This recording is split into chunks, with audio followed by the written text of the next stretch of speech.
Matt Gaetz being exposed by his colleagues because he likes to talk about his sexual exploits. We've talked about this before when it first came up. Somehow the DOJ, well, they brushed the investigation aside. I want to bring you direct commentary from one congressperson. Here it is. You got to think about this guy. This is a guy that the media didn't give a time of day to after he was accused of sleeping with an underage girl. And there's a reason why no one in the conference came and defended him, because we had all seen the videos he was showing on the House floor that all of us had walked away of the girls that he had slept with. He'd brag about how he would crush ED medicine and chase it with an energy drink so he could go all night. This is obviously before you got married. And so when that accusation came out, no one defended him, and then no one on the media would give him a time of the day. All of a sudden he found fame because he opposed the Speaker of the House back in November. And he's always stayed there, and he was never going to leave until he got this last moment of fame by going after a motion to vacate. It's important to know Congressman Gaetz has never been charged with any sex trafficking crime, and he gave this statement to CNN in response. I don't think Markwayne Mullin and I have said 20 words to each other on the House floor. This is a lie from someone who doesn't know me and who is coping with the death of the political career of his friend Kevin. Thoughts and prayers. Yeah. All right. So the senator is the designated attack dog. Believe me, this is coordinated, orchestrated. Does Matt Gaetz deserve it? Of course he does. Of course he does. But the reality is all of these members of our elected body on the conservative side, they decided to ignore this to large measure. Let me go to another rendering of this same proclamation from Mullin. Here it is.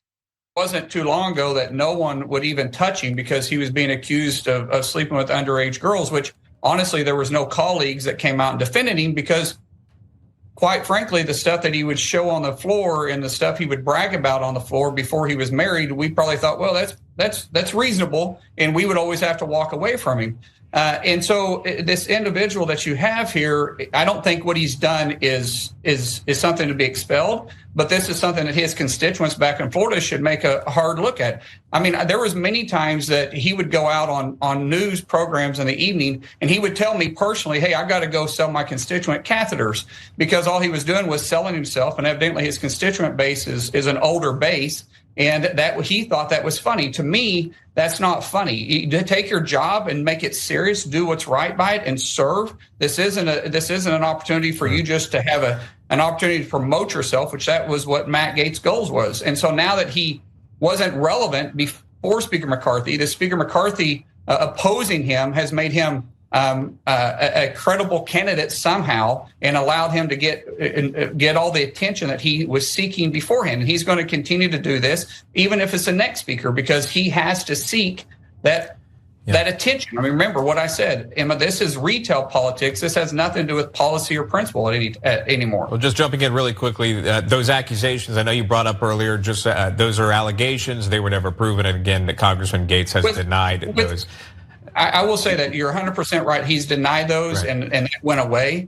But right, the other part, what I'm saying about the individual, those aren't allegations. That's firsthand that he told me that we dealt with on the floor. The first time I ever met this guy, he walked up to me, and Kristi Noem at the time was at the podium. He was speaker, or he was elected at the time. He was a member-elect. So we was going through conference and orientation, and he walked up to me as Kristi Noem, now Governor Kristi Noem, and he said, man, she's a fine, and you can put the B word in place there. And I looked at him, I said, really? Because Kristi is a very close friend of mine. And he turned around and walked away. Later, I will say he came up and apologized for that, but he still shouldn't have said it. It was completely out of line. And this is the type of individual Matt Gaetz is. Clearly not a fan. Clearly not a fan today, but was a fan enough back then to not utter a word about any of it. And I do find it unbelievable that Matt Gaetz continued to say these things around you, Senator Mullin, and you were not complicit in the conversation. That's not how it works typically. Let me highlight the height of hypocrisy with Mullin. Now, naturally, I'm no fan of Matt Gaetz. Matt Gaetz is a horrible individual. Whatever methodology they use in order to get rid of him, I will agree with it. But look at the reality of the scenario. They're coming after Gaetz because of a political dynamic, not because of his moral character or lack thereof, not because he likely engaged in the exploitation of a minor for sexual acts, not because of his alleged cocaine use or anything else, but because of a political decision that he made that was obviously adverse to progress. Now, Mullin made a statement that was simply untrue. He said, none of the colleagues came to the defense of Matt Gaetz. Well, I do think Trump can be considered a colleague de facto. Trump came to the defense of Gaetz. Trump echoed support for Matt Gaetz. Trump seems to still like Matt Gaetz. So, Mullin, are you going to say anything negative about Donald Trump? Of course not. And the reason why you will not say anything adverse to Trump is because you are measuring the political wind before you speak. You know that Matt Gaetz is an unpopular political figure, even within the Republican Party. He remains popular in his district. All of this is a measured calculation before you go public. You see, people that have heart do not measure such things. They simply tell the truth, allow the chips to fall as they may. So while you promote yourself today, sir, as some type of hero and champion, the reality is you were in the bed with Matt Gaetz, no pun intended. All right, we will bring you updates as to the ouster of Matt Gaetz. That seems to still be a talking point with Republicans.